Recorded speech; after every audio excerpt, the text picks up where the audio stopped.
नमस्कार, मेरा नाम कृष्ण। कहानी आज एक ऐसे नेता की जिसे प्रधानमंत्री नरेंद्र मोदी खुद से पहले मुख्यमंत्री बना गए। कहानी शुरू होती है 10 अप्रैल 1944 हमीरपुर के समीरपुर में। एक फौजी परिवार में जन्म लेते हैं और नाम रखा जाता है प्रोफेसर प्रेम कुमार धूमल। पिता फौजी थे। शुरुआती पढ़ाई जो होती है वो जालंधर और अमृतसर में होती है। पढ़ाई करते करते उन्होंने लॉ कर लिया। लॉ करने के बाद वो प्रोफेसर बन गए। कुछ समय तक पढ़ाया, उसके बाद LIC में काम किया। LIC में काम करने के बाद अपना व्यवसाय शुरू कर लिया और सक्रिय हो गए हिमाचल प्रदेश में भारतीय जनता पार्टी के साथ। भारतीय जनता पार्टी के युवा मोर्चा में काम करना शुरू कर दिया।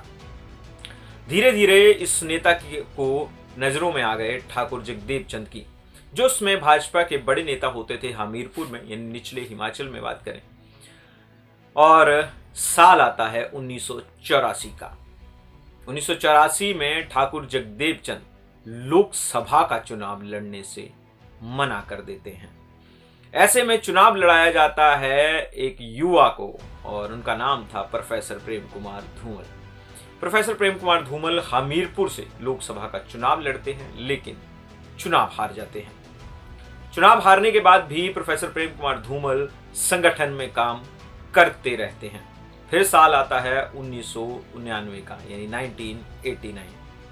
1989 में जब लोकसभा का चुनाव होता है तो हमीरपुर से प्रोफेसर प्रेम कुमार धूमल चुनाव जीत जाते हैं और लोकसभा पहुंच जाते हैं। थोड़ा कद भी पार्टी में बढ़ जाता है। फिर 1991 जीतते हैं। फिर दोबारा से लोकसभा का चुनाव 1991 में हुआ और वो चुनाव जीत जाते हैं और लोकसभा चले जाते हैं। तब तक भारतीय जनता पार्टी में उनके कद में वृद्धि हो गई थी। फिर साल आता है 1993। ये वही साल था जब भाजपा की सत्ता से, हिमाचल प्रदेश की सत्ता से विदाई होती है। और विदाई क्यों होती है? बाबरी मस्जिद कांड होता है, सरकारें भंग की जाती हैं, दोबारा विधानसभा के चुनाव करवाए जाते हैं। इसी कड़ी में 1993 में हिमाचल की सरकार भी भंग कर दी जाती, लेकिन उसमें एक बड़ा कारण यह भी था कि तब तक हिमाचल प्रदेश के तत्कालीन मुख्यमंत्री जो थे शांता कुमार कुछ अलोकप्रिय निर्णय ले चुके थे, जैसे नो वर्क नो पे और सेब उत्पादकों की सब्सिडी खत्म करना। 1993 में भाजपा बुरी तरह खेत रहती है, कांग्रेस सत्ता में वापसी करती है, वीरभद्र सिंह मुख्यमंत्री बनते हैं। ऐसे में भाजपा के संगठन में भी परिवर्तन होते हैं और प्रोफेसर प्रेम कुमार धूमल को भाजपा की सरदारत मिल जाती है, यानी उन्हें प्रदेश अध्यक्ष बनाया जाता है। उधर उन्हीं की बराबरी में एक और भाजपा का नेता अपनी सीढ़ियां धीरे धीरे चढ़ रहा था। अटल अडवाणी का करीबी हो गया था, राष्ट्रीय कार्यकारिणी में सचिव बन गया। नाम नरेंद्र मोदी। फिर 1996 में दोबारा से लोकसभा के चुनाव होते हैं, लेकिन प्रोफेसर प्रेम कुमार धूमल के लिए बुरी खबर आ जाती है। वो लोकसभा का चुनाव कटोच के हाथों हार जाते हैं। ऐसे में उन्हें अपनी पार्टी में सरदारत बनी रहती है, अध्यक्षी बनी रहती है। और 1998 में वीरभद्र सिंह तत्कालीन मुख्यमंत्री हड़बड़ाहट दिखा देते हैं और समय से 9 महीने पहले ही चुनाव कराने की घोषणा कर देते हैं। हिमाचल के ज्वालाजी में भाजपा की मीटिंग होती है और उस मीटिंग की सरदारत कर रहे थे भाजपा के तब के प्रभारी और आज के प्रधानमंत्री नरेंद्र मोदी। और उस मीटिंग में शांता कुमार हाथ खड़े कर देते हैं प्रदेश के इन चुनावों में नेतृत्व करने के लिए। वो कहते हैं कि मैं हार का ठीकरा अपने सर फोड़ने के लिए तैयार नहीं हूं। और ऐसे में मौका मिल जाता है नरेंद्र मोदी को। वो कहते हैं कि आप नेतृत्व नहीं करेंगे तो कोई और करेगा, लेकिन भाजपा चुनाव तो लड़ेगी। शांता कुमार को लग रहा था कि उनका मान मनोबल होगा, उनके अनुसार टिकटें बांटी जाएंगी, लेकिन ऐसा नहीं होता है। तब के प्रभारी नरेंद्र मोदी को उनकी बात अखर जाती है और वो प्रोफेसर प्रेम कुमार धूमल की सरदारत में चुनाव लड़ने का प्रस्ताव दिल्ली भेज देते हैं। उनका प्रस्ताव स्वीकार्य भी हो जाता है और चुनावों से कुछ दिन पूर्व प्रोफेसर प्रेम कुमार धूमल को नेता घोषित कर दिया जाता है। 1998 में चुनाव होते हैं, लेकिन चुनावों का रिजल्ट उनके अनुरूप नहीं आता है।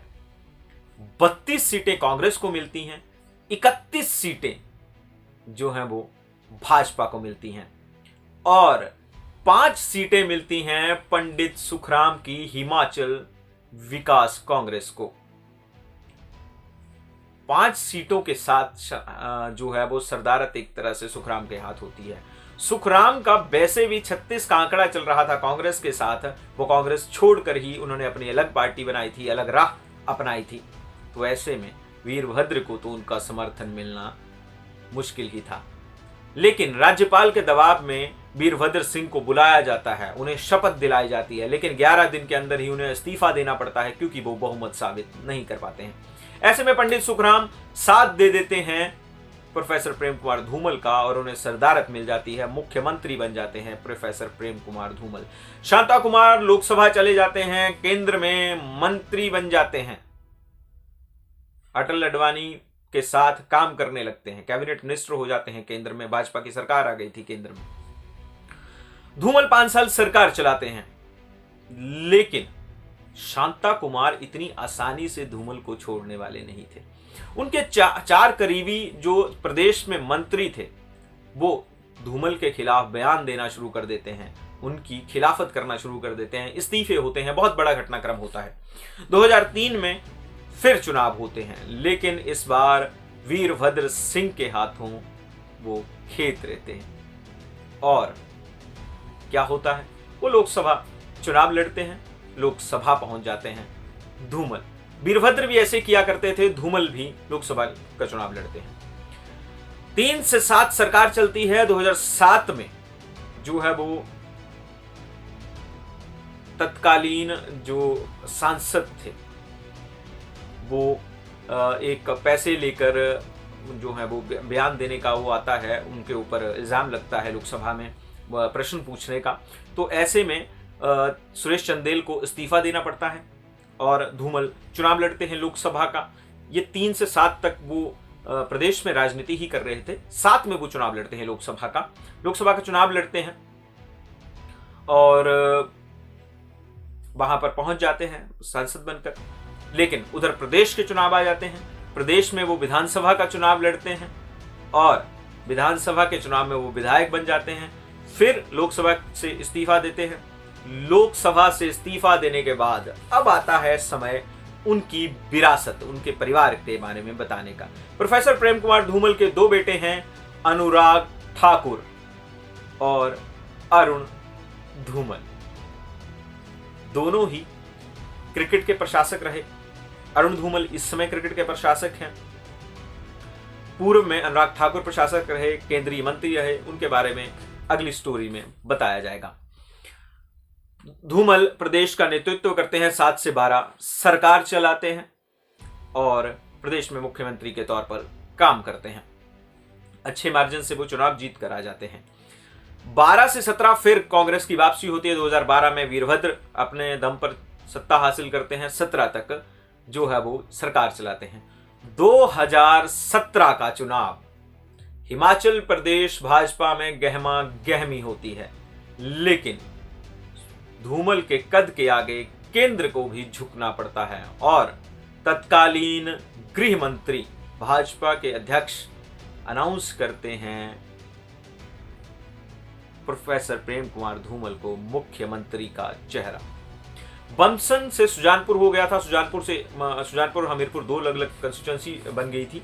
12 में जो है वो चुनाव लड़ा था हमीरपुर से प्रोफेसर प्रेम कुमार धूमल ने, लेकिन इस बार उन्हें चुनाव लड़ाया जाता है सुजानपुर से।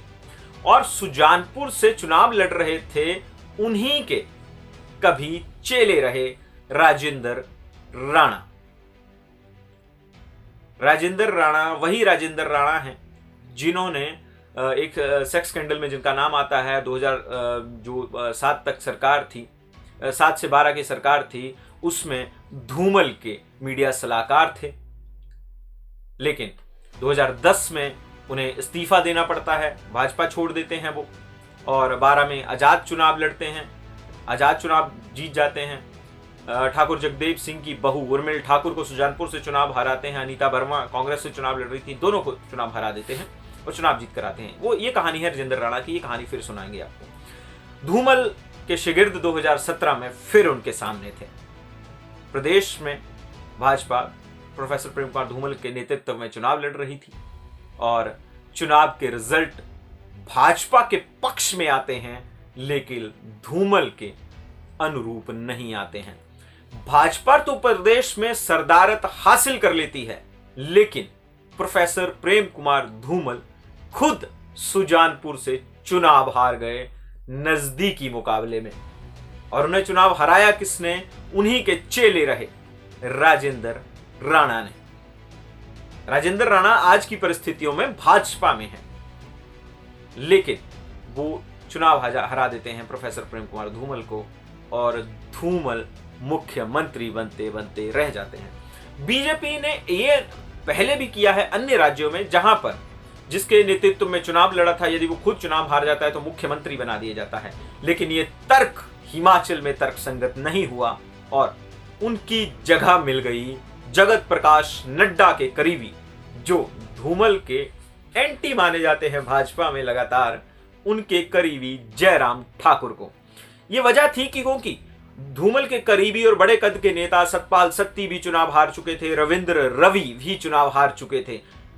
ऐसे में जद्दोजहद एक ही नेता पर थी, वीरेंद्र कंवर, जो खुद ये बयान देकर अपनी परिस्थितियां खत्म कर लेते हैं कि धूमल जी के लिए मैं सीट छोड़ने के लिए तैयार हूं। लेकिन ये गहमा गहमी नहीं चलती है, जयराम ठाकुर को सरदारत मिल जाती है, और आज की डेट में जब हम इस वीडियो को रिकॉर्ड कर रहे हैं तो धूमल राजनीति से कहीं दूर अपने जीवन में व्यस्त हैं। उनके जो करीबी हैं उनकी हालत भी कुछ खास नहीं है। सूबे में उनके पुत्र केंद्र की राजनीति में काबिज हैं। पूर्व में वो 2019 से थे, वो केंद्रीय मंत्री भी रहे, लेकिन अब के चुनावों के बाद 2024 के चुनावों के बाद उन्हें केंद्रीय मंत्री नहीं बनाया गया है। अनुराग ठाकुर इसमें सांसद हैं और कहीं हमीरपुर से काम कर रहे हैं। तो ये कहानी थी हमीरपुर के और निचले हिमाचल के बड़े नेता कहे जाने वाले हिमाचल की राजनीति के एक बड़ा नाम वीरभद्र के बाद जिनका बड़ा नाम माना जाता है वो प्रोफेसर प्रेम कुमार धूमल ही है। आज भी राजनीति में उनकी बात होती है, हर बूथ पर उनके लोग हैं, लेकिन राजनीति है कि वो मानने को तैयार नहीं।